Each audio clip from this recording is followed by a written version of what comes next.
तो hello and welcome guys, स्वागत है आप सभी का हमारे चैनल इंडिया सेफ्टी में। तो अब मैं आपको बताने जा रहा हूँ पंडित सुंदरलाल शर्मा से संबंधित नोटिफिकेशन और कुछ इन्फॉर्मेशन। आपने अगर डीलेट का ठाना है तो आपने फॉर्म ज़रूर भरा होगा और आप भी इंतजार कर रहे होंगे इसके मेरिट लिस्ट का, जो कि आ चुका है। आई होप आपने देख लिया होगा, नहीं देखा तो भी आप चेक कर सकते हैं। स्क्रीन में आपको जो दिख रहा है यही है इनका लिस्ट। इनमें सबसे टॉप नंबर में जो व्यक्ति हैं उनका नाम है कार्तिक, जिनका 96.800% आया था, इसलिए ये टॉप 1 पे हैं। तो आपको पता होगा डीएलएड का हमेशा जो मेरिट लिस्ट जारी होता है वो 12वीं के परसेंट बेस पर होता है। जो बच्चे 12वीं में अच्छे परसेंट से पास हुए हैं उनका नाम इसमें हमेशा टॉप में आता है।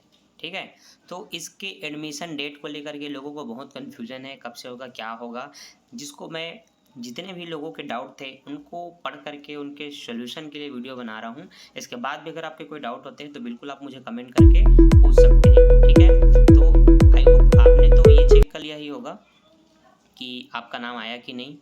ठीक, अब रहे कुछ कुछ सवाल जिनके ऊपर हमें वीडियो बनाना बहुत ज़रूरी था, हम उसकी बात करते हैं। ठीक है, तो देखिए पंडित सुंदरलाल शर्मा का एडमिशन से संबंधित एक पेज है, फर्स्ट पेज, जिसमें लिखा है प्रवेश सूची का 21 जुलाई 2022 को प्रकाशन हो चुका है। ठीक है, इस दिन शाम के वक्त जारी हो चुका है और हम सब देख चुके हैं। ठीक है, 25 तारीख तक दावा आपत्ति का समय है।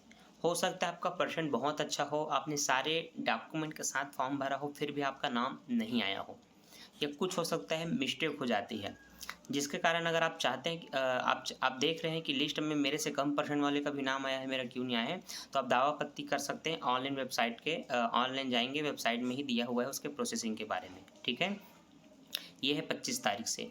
उसके बाद है 29 जुलाई 2022 से। यहाँ पर लिखा है दावा आपत्ति का निराकरण पश्चात। ठीक है, निराकरण हो जाएगा आपका 29 जुलाई तक का, लेकिन इसके बाद भी अगर कोई होती है तो आगे देखिए, इसके बाद अध्ययन केंद्र बांटा जाएगा। ठीक है, अध्ययन केंद्र का आवंटन सूची होगा, वो होगा 10 अगस्त को। ठीक है, ये भी संभावित है, कुछ चेंजेस हो सकते हैं, और इस साल तो बहुत ज़्यादा चेंजेस हुआ है, डेट और लिस्ट आने में भी बहुत लेट हुआ है। ठीक है, आगे बढ़ते हैं। अब जब प्रवेश होगा, जिनका नाम आ चुका है वो लोग प्रवेश कब से लेंगे, तो वो प्रवेश ले सकते हैं 16 अगस्त से, जो कि 5 सितंबर तक चलेगा। ये बोलने को 16 से 5 है, लेकिन ये लगभग 12 सितंबर या पूरे 15 सितंबर तक चलेगा, लेट फीस के साथ। ठीक है, ओके, तो वैसे आप लेट ना करें, 5 सितंबर से पहले अपना एडमिशन क्लियर करवा लें ताकि आपको कोई दिक्कत ना हो। ठीक है, आगे बढ़ते हैं। ये तो पता चल गया 16 अगस्त से हमें एडमिशन करवाना है। अब जिन बच्चों का नाम छूट गया है, मान लेते हैं दावा आपत्ति में भी नाम नहीं आया, या ये जो 4,900 लोगों का नाम आया उसमें से भी 100 हज़ार या 1,000-1,500 लोगों ने नहीं लिया, तो फिर से एक सूची जारी हो गई, उसी को द्वितीय सूची बोला है, जो कि 9 सितंबर से जारी होगा, जिसका एडमिशन 12 सितंबर से शुरू हो जाएगा। और उसके लास्ट के बारे में नहीं बताया कि वो कब तक चलेगा, तो आप समझ सकते हैं पूरे सितंबर भर एडमिशन चलेगा। ठीक है, आगे बढ़ते हैं। अब ये जो निर्देश है आपको पता है, आप इसको पढ़ के अच्छे से समझ सकते हैं। दस्तावेज क्या क्या लगेंगे वो मैं आपको बताता हूँ। ठीक है, वैसे जब आपने फॉर्म भरा होगा तो आपको पता चल ही गया होगा। ठीक, अच्छा, कुछ छात्र ऐसे होंगे जो बिलासपुर या रायपुर के नहीं होंगे, अलग अलग ज़िले के हो सकते हैं, तो आपके हर ज़िले के एक एक कॉलेज का नाम आया है, 1 या 2 कॉलेज का, आप वहाँ भी डाल सकते हैं। ठीक है, आगे बढ़ते हैं। आपको पता होगा हर साल बीएड के प्रथम वर्ष में 10,000 रुपये का फीस लगता है, एडमिशन फीस। फॉर्म का फीस अलग होता है, ये फीस 10,000 है।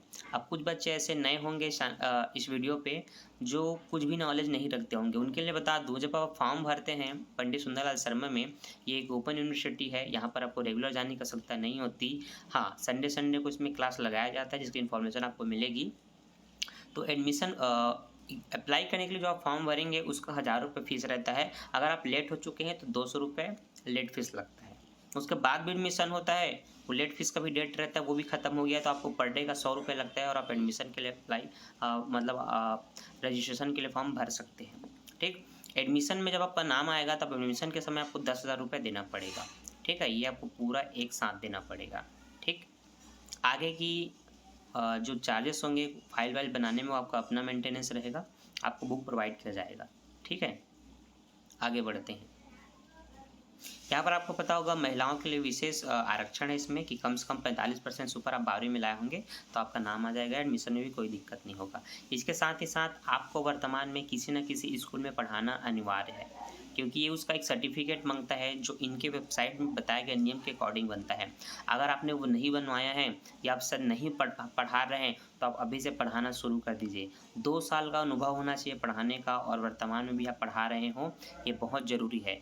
इसके बिना आपको एडमिशन से वंचित रखा जाएगा। आपने फॉर्म भरने के लिए जो भी पैसा दिया वो सब आप भूल जाइए फिर, ठीक है? तो याद रखिएगा ये नियम है। अब किस तरह से आपको बनवाना है ये देखिए, ये जो मैं आपको दिखा रहा हूँ स्क्रीन में यही इम्पोर्टेंट है। एक मिनट, हाँ ठीक, अब देखते हैं। न्यूनतम 2 वर्ष का कार्य करने का अनुभव प्रमाण पत्र, ये आप देख ही रहे होंगे यहाँ जो लिखा गया है, ठीक। ये डीएलएड द्वितीय वर्ष में प्रवेश हेतु, द्वितीय वर्ष में तो प्रथम का अलग होगा, ठीक है। अच्छा, द्विवर्षीय लिखा है मतलब यही है। आपको देखिए, आप जिस स्कूल में पढ़ा रहे हैं, ठीक है, उसका पंजीयन क्रमांक यहाँ लिखा जाएगा, उस विद्यालय का नाम लिखा जाएगा, उस विद्यालय का पता लिखना है, उसके दूरभाष क्रमांक को लिखना है, ठीक है, उसके दिनांक को लिखना है। फिर इसमें आपका नाम रहेगा, आपके पिता का नाम रहेगा, इस विद्यालय में आप कब आए हैं और कब से कब तक के पढ़ाए हैं ये आपको उसमें शो करना रहेगा, ठीक है। आगे इसमें लिखा ये है कि यहाँ पर आप किसी भी तरह का काट छाट करके इसको दे नहीं सकते, इसलिए इस नियम को आप ध्यान से पढ़िएगा। किसी भी तरह का डबल गाढ़ा लाइन हो गया हो ऐसा कुछ नहीं, कोई कटमट नहीं, साफ सुथरा आपको लिखना है, ठीक। इसके बाद दूसरा फॉर्म आपको मिलेगा, वो ये रहेगा कि आप वर्तमान में आप पढ़ा रहे हो कि नहीं इसका जो आप बनवाओगे सर्टिफिकेट वो इसके आधार पर बनाना है। ये इसमें लिखा ही है वर्तमान में कार्यरत होने का अनुभव प्रमाण पत्र, ठीक। आई होप आपको पता चल गया होगा। आगे बढ़ते हैं। इसके साथ साथ आप जो दस्तावेज देंगे वो रहेगा आपका 10वीं 12वीं का मार्कशीट रहेगा और आपके ग्रेजुएशन का रहेगा, उन सब की फ़ोटो प्रति देना है। इसके साथ साथ आपका ये दोनों प्रमाण पत्र। इसके बाद आपको ध्यान रखना है एक और होता है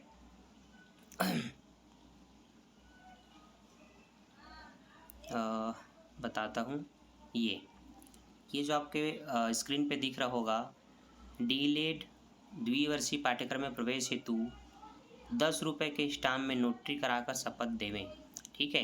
ये इसलिए ज़रूरी है, सबसे लास्ट है ये, और इसलिए ज़रूरी है आपने जो भी दस्तावेज़ बना करके दिया है एडमिशन के लिए वो सारे दस्तावेज आपके ओरिजिनल है, स्वयं के हैं, इसमें कोई भी फर्जीवाड़ा नहीं है, इसकी जिम्मेदारी आप लेंगे, इसलिए ये दिया गया है, ठीक है। तो आपको ध्यान रखिए ये जो है इसको आप इसको नहीं देना है, आपको जाना है इस पन्ने को फ़ोटोकॉपी निकाल करके नोटरी ऑफिस में जहाँ पर आपको नोटरी करवाते हैं वहाँ से आपको उस पेज में नोटरी करवाना है और 10 रुपये का स्टाम्प लगवा करके इनको देना है, ठीक है। तो इस तरह से आपका एडमिशन प्रोसेस कंप्लीट होगा। अब आपको मैंने स्पष्ट बता दिया कब से एडमिशन होगा, क्या क्या प्रोसेसिंग चार्ज है और सारे नियम यहाँ पर लिखे हुए हैं स्पष्ट रूप से। आप इसको एक बार ज़रूर पढ़ें। इसको पढ़ने के बाद भी आपके मन में कोई भी डाउट है तो आप मुझे कमेंट करके पूछ सकते हैं। बाकी की इन्फॉर्मेशन मैं आगे आने वाली वीडियो पर दूंगा। तो डीएलएड और बीएड से संबंधित प्रत्येक सूचनाओं के लिए मेरे चैनल पर बने रहें और भी ऐसे ऐसे महत्वपूर्ण सूचनाएँ रोजगार से संबंधित और आपके एडमिशन से संबंधित मैं लेकर के आता हूँ। तो मेरी दी हुई जानकारी आपको कैसे लगी कमेंट करके ज़रूर बताएं। मैं मिलता हूँ नेक्स्ट वीडियो में, अभी के लिए बाय, थैंक्स फॉर वॉचिंग।